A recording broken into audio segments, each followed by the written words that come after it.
നമസ്കാരം, ഞാൻ മനോജ് നെടിയാക്കൽ. ഇന്നത്തെ വീഡിയോയിലൂടെ ഞാൻ പറയാൻ പോകുന്നത് എങ്ങനെ നമുക്ക് റബ്ബർ ഷീറ്റ് ലാഭകരമാക്കാൻ പറ്റും എന്നാണ്.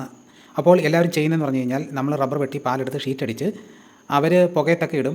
പക്ഷേ നല്ല രീതിയിൽ ഉണങ്ങി കിട്ടില്ല. അവർ പിന്നെ കിട്ടുന്ന രീതിയിൽ കൊണ്ടുവിറ്റ് കിട്ടുന്ന വിലയ്ക്ക് കൊടുക്കുകയാണ് ചെയ്യുന്നത്.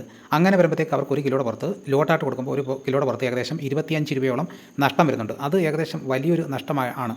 അപ്പോൾ ഞാൻ പറയുന്ന രീതിയിൽ ചെയ്തു കഴിഞ്ഞാൽ നിങ്ങൾക്ക് വലിയൊരു നേട്ടം തന്നെ ആയിരിക്കും. അപ്പോൾ 100 കിലോ കൊടുക്കുന്ന ഒരാൾക്ക് 25 രൂപ വെച്ചാണെങ്കിൽ 2500 രൂപ നമുക്ക് ലാഭം കിട്ടും. ചെറിയ കർഷകർ സാധാരണയായിട്ട് ചെയ്യുന്ന പറഞ്ഞു കഴിഞ്ഞാൽ റബ്ബർ വെട്ടി പാലെടുത്ത് ഷീറ്റ് അടിച്ചിട്ട് ഒന്ന് കഴുകി വെയിലത്തൊന്ന് ഇട്ടിട്ട് പിന്നെ നമ്മുടെ ഈ ചിമ്മിനി ഉണ്ടെങ്കിൽ ആ ചിമ്മിനിയിൽ ഇടുകയാണ് ചെയ്യുന്നത്. അപ്പോൾ നമ്മൾ ചിമ്മിനിയിൽ ഇട്ടിട്ട് നമ്മൾ സാധാരണ എടുക്കുമ്പോൾ എല്ലാം നല്ല ഒരുപോലെ ഉണങ്ങി കിട്ടണമെന്നില്ല. അപ്പോൾ കിട്ടുന്ന പാടെ കൊണ്ട് കൊടുക്കുകയാണ് ചെയ്യുന്നത്. അങ്ങനെ ആകുമ്പോൾ വലിയൊരു നഷ്ടമായിരിക്കും ചെയ്യുന്നത്.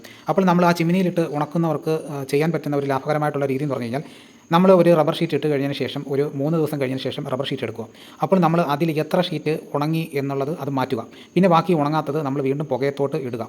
പിന്നെ നമ്മൾ 3 ദിവസം കഴിഞ്ഞതിന് ശേഷമേ അടുത്ത നമ്മൾ റബ്ബർ ഷീറ്റ് എടുക്കാവുള്ളൂ. അപ്പോൾ നമ്മൾ റബ്ബർ ഷീറ്റ് എടുക്കുന്ന കൂട്ടത്തിൽ പിന്നെ പുതുതായിട്ടുള്ള റബ്ബർ ഷീറ്റ് വീണ്ടും പുകയത്ത് കയറ്റാവുന്നതാണ്.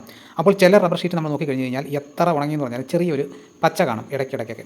അപ്പോൾ അങ്ങനെ നമ്മൾ റബ്ബർ ഷീറ്റ് കൊണ്ട് കൊടുത്തു കഴിഞ്ഞാലും അത് നമുക്ക് 4 ഷീറ്റായിട്ട് മാറിയില്ല. അങ്ങനെ ചെറിയ പച്ച വരുന്നത് നമ്മളതൊരു കത്രിക വെച്ച് വല്ലതും അല്ലെങ്കിൽ ഇരുമ്പ് വെച്ച് വല്ലതും കട്ട് ചെയ്തിട്ട് കൊടുക്കുകയാണെങ്കിൽ ആ പച്ചയുള്ള ഭാഗം നമ്മൾ കട്ട് ചെയ്ത് കൊടുക്കുകയാണെന്നുണ്ടെങ്കിൽ അപ്പോൾ നമുക്കത് 4 ഷീറ്റായിട്ട് കൊടുക്കാൻ പറ്റുന്നതാണ്. അപ്പോൾ കടക്കാരായ തന്നെയും നമ്മുടെ കയ്യിൽ നിന്ന് വാങ്ങുന്ന റബ്ബർ ഷീറ്റ് അവർ പച്ചയുള്ള ഭാഗം കട്ട് ചെയ്തിട്ടാണ് കമ്പനിയിലോട്ട് കയറ്റി അയക്കുന്നത്. അവർ 4 ഷീറ്റായിട്ടാണ് കയറ്റി അയക്കുന്നത്. അപ്പോൾ നമ്മുടെ കൈ കിട്ടുന്ന റബ്ബർ ഷീറ്റ് നമ്മൾ തന്നെ കട്ട് ചെയ്ത് മാറ്റുകയാണെന്നുണ്ടെങ്കിൽ നമുക്ക് ഉയർന്ന വിലയ്ക്ക് വിൽക്കാൻ പറ്റും. ചില റബ്ബർ ഷീറ്റ് ആ പച്ച ഒരിക്കലും മാറില്ല. ചിലപ്പം ഒട്ടുകറയുടെ അംശം ആ റബ്ബർ ഷീറ്റിൽ ഉണ്ടായിരിക്കുന്നത് അത് കരടായിട്ടിരിക്കുന്നത് അങ്ങനെ ചില കാരണങ്ങൾ കൊണ്ട് ചില ഭാഗത്ത് അങ്ങനെ വരാറുണ്ട്. അത് നമ്മൾ കട്ട് ചെയ്ത് മാറ്റിയിട്ട് വേണം കൊടുക്കാൻ കണ്ടത്. അല്ലാതെ നമ്മൾ കൊടുത്തു കഴിഞ്ഞാൽ നമുക്ക് നല്ല വില കിട്ടില്ല.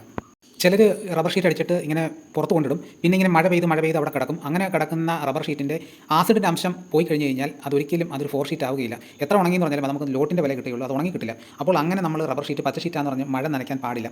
പച്ച ഷീറ്റ് ആണെങ്കിലും നമ്മൾ മഴ നനയാത്തൊരു ഭാഗത്ത് വേണം നമ്മൾ ഇടാൻ വേണ്ടിയിട്ട്. പിന്നെ നമ്മൾ അത് കഴിഞ്ഞിട്ട് ഒന്ന് തോന്നിയതിന് ശേഷം നമുക്ക് പുകയത്ത് കയറ്റാം. അങ്ങനെയുള്ള റബ്ബർ ഷീറ്റുകളെ നമുക്ക് 4 ഷീറ്റ് ആയിട്ടും മാറുകയുള്ളൂ. ചെറുകിട കർഷകർ പലരും ചിന്തിക്കും ഇപ്പോൾ ഒരു പുകപ്പര വാങ്ങിക്കഴിഞ്ഞ് കഴിഞ്ഞാൽ വളരെ നഷ്ടമാണ്, 10-20 രൂപയോളം കൊടുക്കേണ്ടതായിട്ട് വരും, എനിക്കതിൻ്റെ ആവശ്യമില്ല. അപ്പോൾ പലതുള്ളി പെരുവെള്ളമാണ് നമുക്ക് നഷ്ടമായിട്ട് വരുന്നത്. അപ്പോൾ ഒരു 4 കിലോ റബ്ബർ ഷീറ്റ് കിട്ടുന്ന ആളായാലും അല്ലെങ്കിൽ 2 കിലോ കിട്ടുന്ന ആളായാലും പല ദിവസങ്ങളാകുമ്പം ഒരുപാട് നഷ്ടമായിട്ടാണ് വരുന്നത്. ഒരു 20,000 കൊടുത്തൊരു പുകപ്പര മേടിച്ച് കഴിഞ്ഞാൽ നമുക്കൊരു എങ്ങനെ ആയാലും ഒരു 3 വർഷം കൊണ്ട് മുതലാക്കാവുന്നതാണ്. അപ്പോൾ നമുക്ക് ഈ പുകപ്പരയിൽ ഇട്ട് കഴിഞ്ഞാൽ നമ്മൾ ഏത് റബ്ബർ ഷീറ്റാണെന്ന് പറഞ്ഞാലും നമുക്ക് നല്ല രീതിയിൽ 4 ഷീറ്റായിട്ട് തന്നെ കിട്ടും. പിന്നെ നമുക്ക് പിന്നെ അതിൽ വലിയ പണികളൊന്നുമില്ല. നമ്മൾ 3 ദിവസം കൃത്യം 3 ദിവസം ആകുമ്പോഴത്തേക്ക് നല്ല 4 ഷീറ്റായിട്ട് കിട്ടുന്നതായിരിക്കും.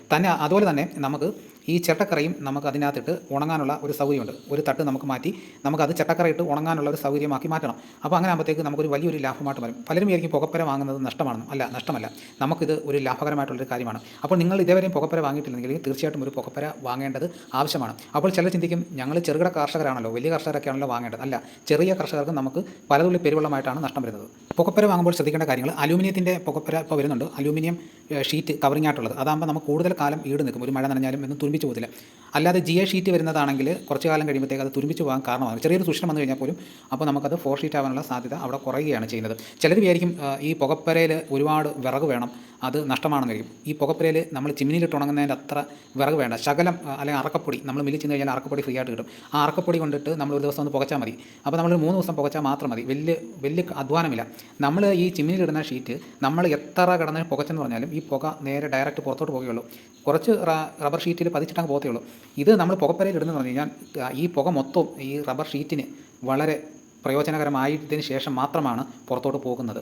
പുകപ്പര വാങ്ങുമ്പോൾ നമുക്ക് പിന്നെ ഉള്ള ലാഭം എന്ന് പറഞ്ഞു കഴിഞ്ഞാൽ നമുക്ക് ഇന്ന് ടാപ്പിംഗ് ചെയ്യുന്ന ഒരു റബ്ബർ ഷീറ്റ് നമുക്ക് 4-ാം ദിവസം നമുക്ക് കൃത്യമായിട്ട് നമ്മുടെ കയ്യിൽ ക്യാഷ് കിട്ടും. അതല്ലാതെ നമ്മൾ ഈ മറ്റേ ചിമ്മിനിയിലൊക്കെ ഇട്ട് ഉണങ്ങുമെന്ന് പറഞ്ഞു കഴിഞ്ഞാൽ വളരെ പ്രയാസമാണ്. ചിലപ്പോഴൊക്കെ ഒരു മാസമൊക്കെ കഴിഞ്ഞതിന് ശേഷം മാത്രമായിരിക്കും നമുക്ക് ഈ ക്യാഷ് നമുക്ക് കിട്ടാൻ പോകുന്നത്. അപ്പോൾ നമുക്ക് ഈ വരുന്ന അവസരത്തിൽ നമുക്ക് ചെറിയ കർഷകർക്കാണ് ഇത് ഏറ്റവും കൂടുതൽ ബാധിക്കുന്നത്. വലിയ കർഷകർക്കാണെങ്കിൽ കുറച്ച് റബ്ബർ ഷീറ്റ് കൊടുത്തു കഴിഞ്ഞാലും അവർക്ക് ക്യാഷ് കിട്ടും.